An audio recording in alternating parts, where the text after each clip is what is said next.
नमस्कार, आदाब, सत श्री अकाल। हेलो मेरे प्यारे साथियों, मैं वाजिद आपके अपने चैनल खान एक्सेलेंट रिसर्च में हार्दिक स्वागत करता हूं। आइए तो आज समझते हैं हम पदार्थ की अवस्थाओं के बारे में, ठीक है ना, स्टेट ऑफ मैटर। तो सबसे पहले हम समझते हैं कि पदार्थ क्या होता है, ठीक है। तो पदार्थ यानी आप अपनी आँखों से जिन चीज़ों को देखते हैं या नहीं भी देखते हैं, जिनमें बस द्रव्यमान होता है, जो स्थान घेरते हैं, उन्हें हम पदार्थ कहते हैं, ठीक है ना। तो पदार्थ की सीधी परिभाषा वो वस्तुएं या वे सभी चीज़ें जो स्थान घेरती हैं उसे हम क्या कहते हैं? पदार्थ कहते हैं, ठीक है। तो पदार्थ मुख्य रूप से 3 अवस्थाओं में पाया जाता है। जैसे पदार्थ मुख्य रूप से 3 अवस्थाओं में दिखता है इस पूरे पृथ्वी पर या पूरे ब्रह्मांड में, ठीक है। तो सबसे पहला अवस्था जो है ठोस है, दूसरा द्रव है, तीसरा गैस है। परंतु इन तीनों अवस्थाओं के बाद कुछ अन्य अवस्थाएं भी मिलती हैं जो इनसे बिल्कुल अलग उनका नेचर होता है, उनका गुण भी इनसे क्या होता है? बिल्कुल अलग होता है। तो सबसे पहले हम उन 2 अवस्थाओं को समझेंगे, ठीक है ना।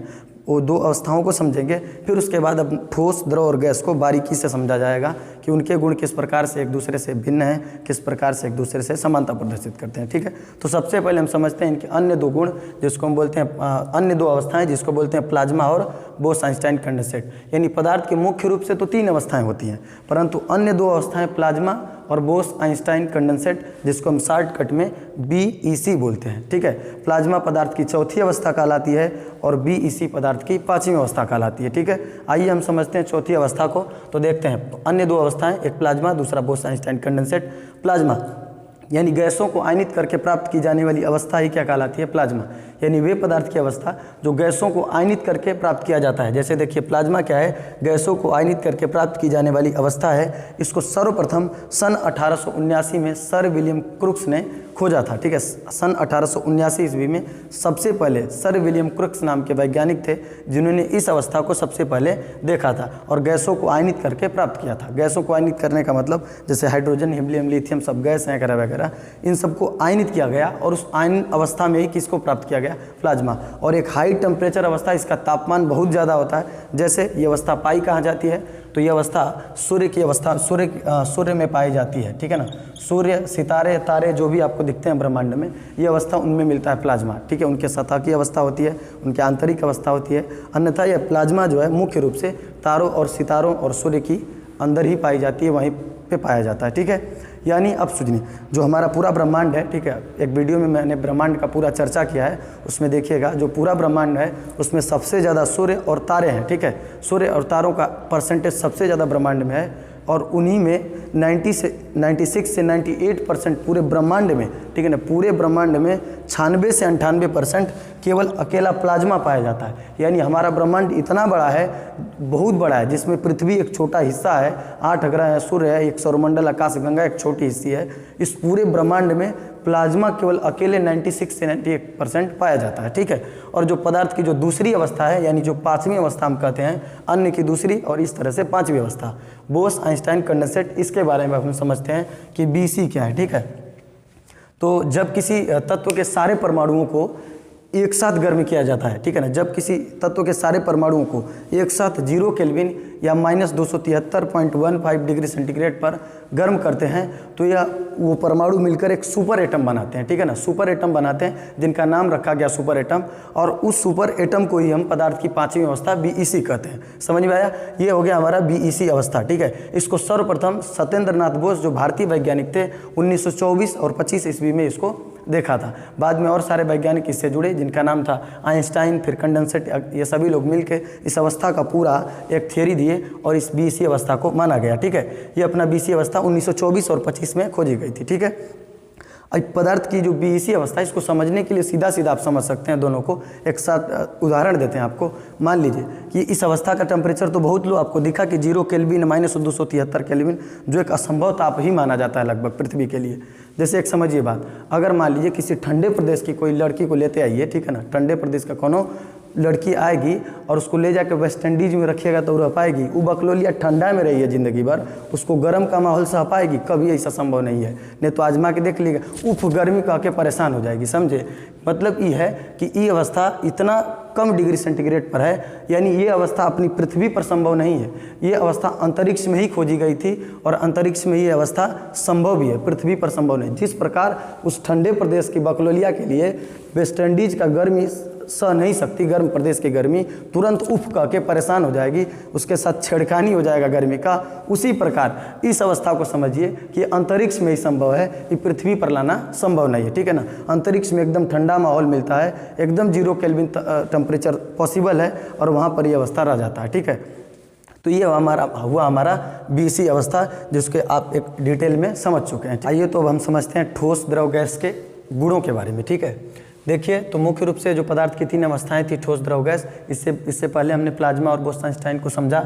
अब समझेंगे ठोस द्रव और गैस के बारे में, ठीक है। तो ध्यान से देखिए, ठोस का हमने एक छोटा सा प्रोफार्मा बनाया है कि ठोस एक प्रकार का ऐसा पदार्थ है जिसके अणु एक दूसरे से एकदम मिले रहते हैं, जो पास पास होते हैं, एकदम नज़दीक होते हैं। और दूसरे नंबर पर आता है द्रव, जिसके अणु थोड़ी सी ठोस की अपेक्षा थोड़ा सा इनके अणु दूर दूर होते हैं। और तीसरे नंबर पर लिखा हमने गैस, और गैस के अणु एकदम दूर दूर होते हैं, ठीक है ना। उनमें दूरी बहुत ज़्यादा होती है, ठीक है, बहुत ज़्यादा, अपने में तलाक कर चुके हैं, समझ में आया। और जो अब देखते हैं हम इनके गुणों के बारे में, सबसे पहला गुण लिखा हुआ है आकर्षण, फिर है रिक्त स्थान, उसके बाद है घनत्व, संपीड्यता, फिर भीषण गतिज ऊर्जा। इन सब पर एक विशेष चर्चा होगी। सबसे पहले ये भी समझ लेते हैं कि ठोस जो है, इसके जो ठोस के आयतन और आकार दोनों फिक्स होते हैं। जैसे मान लीजिए एक उदाहरण में लेते हैं हम ईंट को एक उठाएं और इसका जितना आकार यहाँ पर है उसको अपने सर पर रखिए, चाहे अपने घर पर रखिए, चाहे किसी का माथा फोड़िए, ईंट का आकार वही रहेगा और उसका भार भी उतना ही रहेगा, उसका आयतन भी उतना ही रहेगा। दूसरे नंबर पर लेते हैं हम द्रव, ठीक है।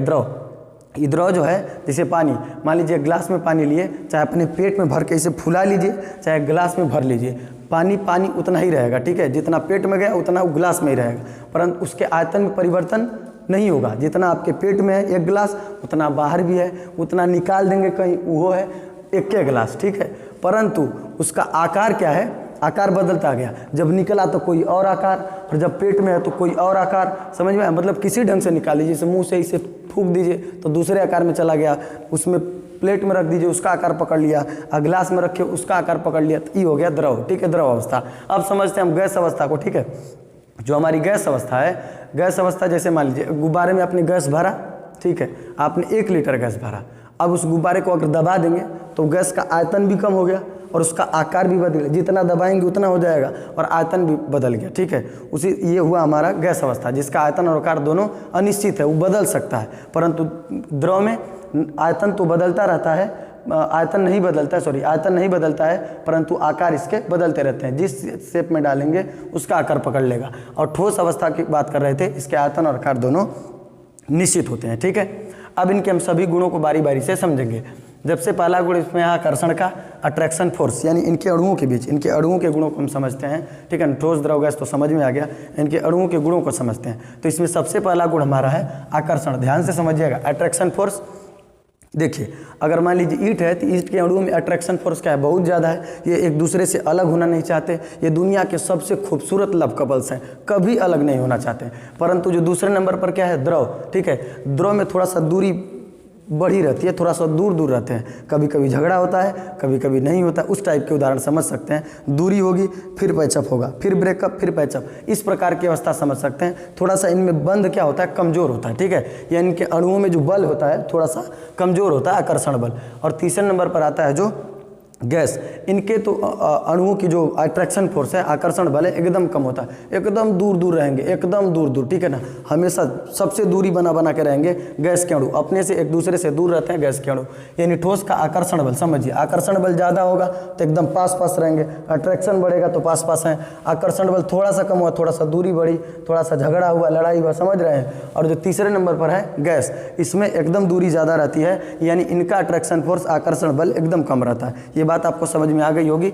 यानी ठोस जिसका आकर्षण बल अणुओं में बहुत ज़्यादा रहता है, द्रव थोड़ा सा कम रहता है, और गैस एकदम दूर दूर रहता है अणु, यानी इनका आकर्षण बल एकदम कम होता है, लगभग मान लीजिए 9 के बराबर, ठीक है। और दूसरे नंबर पर अब हम पढ़ते हैं रिक्त स्थान, यानी वाइट प्लेसेस, ठीक है ना। वाइट प्लेस यानी इन कणों के बीच में रिक्त स्थान। अब बताइए, जिसका आकर्षण बल ज़्यादा था उसके अणु एकदम चिपक के रहेंगे, तो उनके बीच में कोई दूसरा एंट्री कर सकता है, नहीं कर सकता। यानी जिसका आकर्षण बल ज़्यादा होगा उनके अणु एकदम पास पास होंगे, उसमें कोई दूसरे की एंट्री नहीं हो सकती। जैसे मान लीजिए इस दीवार पर इसे आप मारेंगे खींच के तो क्या होगा, हाथ में खुद आपको चोट लगेगी। इसके पीछे सबसे बड़ा कारण कि दीवार ठोस है, इसके अणु इतने पास पास हैं कि इसको आप तोड़ नहीं सकते। अगर मान लीजिए टूटता भी है तो इसके अणु पास पास हैं, ठीक है, ये एक दूसरे से तुरंत अलग हो जाएंगे, समझ में आया। अगर अलग करना चाहें, जोर लगा के बाहर करें तो, ठीक है।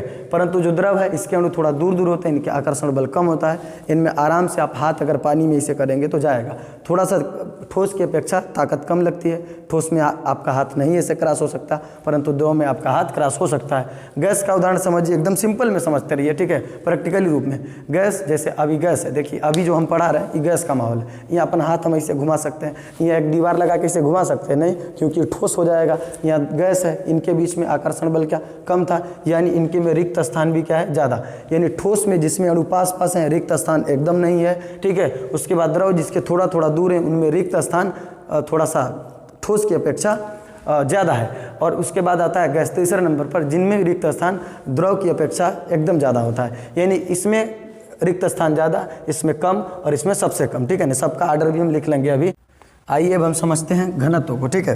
तो घनत्व क्या है, देखिए सब टॉपिक एक दूसरे से जुड़े हुए हैं, जैसे आकर्षण बल समझा हमने, रिक्त स्थान समझा, अब घनत्व को समझते हैं, ठीक है। घनत्व यानी एक दूसरे से कितने पास में है उनकी घनत्व ज़्यादा है। जैसे मान लीजिए यहाँ पर अगर 10 लोग और आके हमारे साथ खड़ा हो जाए तो इस माहौल का घनत्व क्या हो जाएगा, ज़्यादा हो जाएगा, क्योंकि इतनी ही जगह में 10 लोग आ गए। अभी हम क्या हैं अकेले, तो घनत्व क्या है बहुत कम है। परंतु ठोस में क्या होता है, अणु पास पास होते हैं, इतने ही जगह में खूब पास पास होते हैं, इसलिए उनका घनत्व क्या होता है ज़्यादा। उसके बाद हमारा आया द्रव, ठीक है। द्रव में ठोस की अपेक्षा अणु दूर दूर होते हैं, क्योंकि आकर्षण बल इनका कमजोर होता है, थोड़ा सा रिक्त स्थान ज़्यादा होता है। रिक्त स्थान ज़्यादा का मतलब दूर दूर लोग हैं, यानी घनत्व क्या है थोड़ा सा कम। घनत्व मतलब डेंसिटी, यानी वहाँ पर लोगों की संख्या यानी अणुओं की संख्या कम है, ठीक है। उसके बाद समझते हैं हम गैस को। तो गैस में क्या होता है, इनके अणु ज़्यादा दूर दूर होते हैं, इनका आकर्षण बल कमजोर होता है और इनमें रिक्त स्थान भी ज़्यादा होता है, अर्थात इनका घनत्व भी कम है। यानी देखो सब टॉपिक एक दूसरे से कनेक्टेड है। अब हम समझते हैं संपीड्यता, कंप्रेसिबिलिटी, ये IMP पॉइंट है, ठीक है ना। कई बार एग्जामों में आया है, ठीक है ना, बहुत सारे एग्जाम में, जैसे 9th 10th के CHS एंट्रेंस में आता है, 10th 11th के एंट्रेंस में कंप्रेसिबिलिटी के बारे में। ये बढ़िया क्वेश्चन है, कंप्रेसिबिलिटी समझते हैं इसको भी अच्छे से। यानी कंप्रेसिबिलिटी यानी संपीड्यता, संपीड्यता को आप संपीड्यता मत समझे, आप समझें दबाना, ठीक है ना, किसी चीज़ को क्या करना, प्रेस करना। संपीड्यता मतलब कंप्रेसिबिलिटी, किसी चीज़ को दबाना। अब एक बात बताइए, आप एक मिट्टी से भरी हुई बोरी को दबा सकते हैं, या एक पानी से भरे हुए गुब्बारे को, या एक हवा से भरे हुए गुब्बारे को, किसको आसानी से दबा सकते हैं? मिट्टी से भरा हुआ बालू या बोरी में भरा हुआ मिट्टी अथवा बालू वो जल्दी नहीं दबेगा, क्योंकि वो क्या है, ठोस है। उसको कंप्रेस हम नहीं कर सकते, उसको हम दबा नहीं सकते, अर्थात उसकी संपीड्यता कम है। संपीड्यता मतलब दबने का गुण, दबने का गुण, संपीड्यता क्या है उसकी कम हो गई। अब हम बात करते हैं किसका, द्रव की। द्रव की संपीड्यता क्या होगी, ज़्यादा होगी कम होगी? ठोस की अपेक्षा इसकी संपीड्यता थोड़ा सा ज़्यादा होगी, क्योंकि द्रव से भरी हुई चीज़ों को, पानी से मान लीजिए भरा है गुब्बारा, उसको आप आसानी से दबा सकते हैं, अर्थात इस ठोस की अपेक्षा इस द्रव की संपीड्यता अधिक होगी। अब हम समझते हैं गैस। गैस से भरा हुआ कोई गुब्बारा लीजिए, उसको ऐसे मोड़ के तोड़ के कुछ भी कर सकते हैं, उसको खूब दबा सकते हैं, प्रेस कर सकते हैं, अर्थात जो द्रव की कंप्रेसिबिलिटी है, संपीड्यता, वो सबसे अधिक होती है। यानी समझ में आ गया, संपीड्यता मतलब आप सीधा सीधा समझिए दबने का गुण, ठीक है ना, दबने का गुण। इससे बच्चे डर जाते हैं, संपीड्यता वर्ड से डर, कंप्रेसिबिलिटी का हुआ रे, दबने का गुण समझिए इसको। किसमें दबने की गुण ज़्यादा होगी बताइए? एक ईंट को दबा पाएंगे कि गुब्बारे को दबा पाएंगे, ठीक है, कि पानी से भरे हुए गुब्बारे को दबा पाएंगे? उन तीनों को उदाहरण को लेकर समझ सकते हैं। यानी संपीड्यता यानी दबने का गुण सबसे ज़्यादा किस में होगा, गैस में, उससे कम किस में, द्रव में, उससे कम किस में, ठोस में। समझ में आ गया? ठीक है, अब आगे बढ़ते हैं। अब जो पांचवा पॉइंट है हमारा विषण। विषण मतलब डिफ्यूजन। डिफ्यूजन यानी विषण यानी फैलने का गुण, ठीक है ना, फैलने का गुण। फैलने का गुण कौन सबसे तेजी से फैलेगा, आप बताइए? अगर ठोस अवस्था को फैलाएंगे तो बहुत तेजी से फैलेगा, या द्रव अवस्था को, या गैस अवस्था को? ध्यान से समझिए, ठीक है। तो फैलने का गुण सर्वाधिक किस में होगा? जैसे एक अगरबत्ती जलाते हैं घर में, ठीक है, तो उसका सुगंध तुरंत फैलता है, ठीक है, क्योंकि वो गैस का माध्यम पकड़ लेता है। यानी गैसों में फैलने का गुण क्या है, बहुत ज़्यादा है। उससे कम किस में होगा, द्रव में। उससे कम किस में होगा, ठोस में। समझ में आया? ये भी विषण डिफ्यूजन क्लियर हो गया। अब आई लास्ट पॉइंट, गतिज ऊर्जा, जिसको हम बोलते हैं क्या, काइनेटिक एनर्जी। ये भी मोस्ट इंपॉर्टेंट पॉइंट है, ध्यान से समझिएगा इसको।